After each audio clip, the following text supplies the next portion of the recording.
پیداوار میں زکوٰۃ کا کیا حکم ہے شرعاً؟ چنانچہ عشری زمین کی پیداوار کا عشر ادا کرنا شریعت کے اندر ضروری ہے۔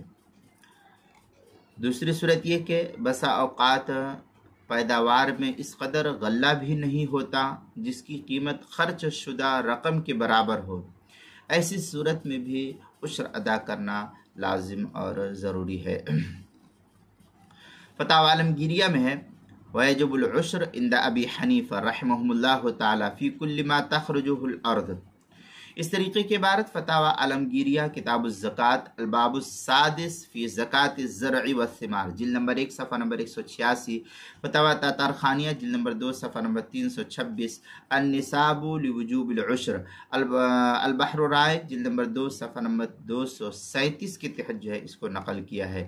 اسی طریقے سے زکوٰۃ کے مسائل کا انسائکلوپیڈیا رفع تہذیب پا، عنوان ہے پیداوار، صفحہ نمبر 108 پر اس کو نقل کیا گیا ہے۔